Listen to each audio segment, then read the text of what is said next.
Possibility of Evil, short story by Shirley Jackson. Set a purpose for reading. As you read The Possibility of Evil, look for the characters and events that explain the story's title. Background. The Possibility of Evil and many of Shirley Jackson's other stories are set in small American towns that seem peaceful and friendly until their darker sides are revealed. The idea that ordinary humans are capable of great evil is a recurring theme in Jackson's writing.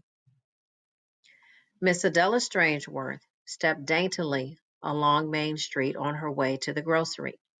The sun was shining, the air was fresh and clear after the night's heavy rain, and everything in Miss Strangeworth's little town looked washed and bright. Miss Strangeworth took 2 deep breaths and thought that there was nothing in the world like a fragrant summer day. She knew everyone in town, of course. She was fond of telling strangers, tourists who sometimes passed through the town and stopped to admire Miss Strangeworth's roses, that she had never spent more than a day outside this town in all her long life. She was 71. Miss Strangeworth told the tourists, with a pretty little dimple showing her by her lip, and she sometimes found herself thinking that the town belonged to her.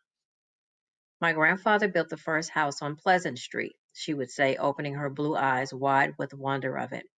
This house right here. My family has lived here for better than 100 years. My grandmother planted these roses and my mother tended them just as I do.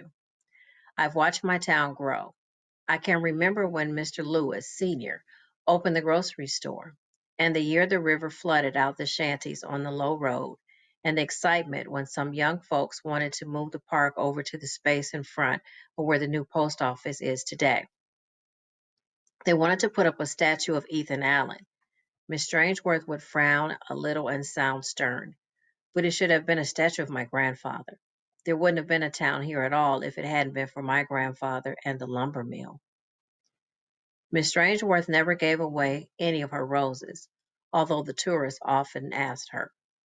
The roses belonged on Pleasant Street, and it bothered Miss Strangeworth to think of people wanting to carry them away, to take them into strange towns and down strange streets. When the new minister came and the ladies were gathering flowers to decorate the church, Miss Strangeworth sent over a great basket of gladioli. When she picked the roses at all, she set them in bowls and vases around the inside of the house her grandfather had built. Walking down Main Street on a summer morning, Miss Strangeworth had to stop every minute or so to say good morning to someone or to ask after someone's health. When she came into the grocery, half a dozen people turned away from the shelves and the counters to wave to her or call out good morning. And good morning to you too, Mr. Lewis, Miss Strangeworth said at last. The Lewis family had been in the town almost as long as the Strangeworths. But the day young Lewis left high school and went to work in the grocery, Miss Strangeworth had stopped calling him Tommy and started calling him Mr. Lewis. And he stopped calling her Addie and started calling her Miss Strangeworth. They had been in high school together and gone to picnics together and to high school dances and basketball games. But now Mr. Lewis was behind the counter in the grocery, and Miss Strangeworth was living alone in the Strangeworth house on Pleasant Street. Good morning, Mr. Lewis said, and added politely, lovely day. It is a very nice day, Miss Strangeworth said, as though she had only just decided that it would do after all. I would like a chop, please, Mr. Lewis, a small, lean veal chop. Are those strawberries from Arthur Parker's garden? They're early this year. He brought them in this morning, Mr. Lewis said. I shall have a box, Miss Strangeworth said. Mr. Lewis looked worried, she thought, and for a minute she hesitated. But then she decided that he surely could not be worried over the strawberries. He looked very tired indeed. He was usually so chipper, Miss Strangeworth thought, and almost commented. But it was far too personal a subject to be introduced to Mr. Lewis, the grocer, so she only said, and a can of cat food, and, I think, a tomato. Silently, Mr. Lewis assembled her order on the counter and waited. Miss Strangeworth looked at him curiously and then said, It's Tuesday, Mr. Lewis. You forgot to remind me. Did I? Sorry. Imagine you're forgetting that I always buy my tea on Tuesday, Miss Strangeworth said gently. A quarter pound of tea, please, Mr. Lewis.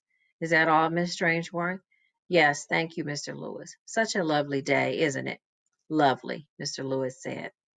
Miss Strangeworth moved slightly to make room for Mrs. Harper at the counter. Morning, Adela, Mrs. Harper said, and Miss Strangeworth said, Good morning, Martha.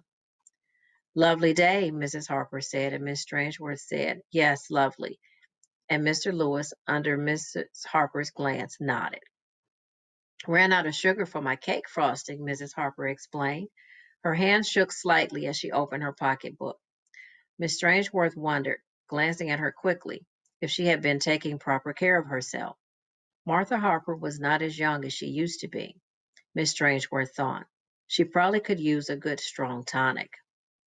Martha, she said, you don't look well. I'm perfectly all right, Mrs. Harper said shortly. She handed her money to Mr. Lewis, took her change and her sugar, and went out without speaking again. Looking after her, Miss Strangeworth shook her head slightly. Martha definitely did not look well. Carrying her little bag of groceries, Miss Strangeworth came out of the store into the bright sunlight and stopped to smile down on the Crane baby. Don and Helen Crane were really the two most infatuated young parents she had ever known. She thought indulgently, looking at the delicately embroidered baby cap and the lace-edged carriage oak cover. That little girl is going to grow up expecting luxury all her life, she said to Helen Crane. Helen laughed. That's the way we want her to feel, she said, like a princess. A princess can be a lot of trouble sometimes, Miss Strangeworth said dryly. How old is Her Highness now?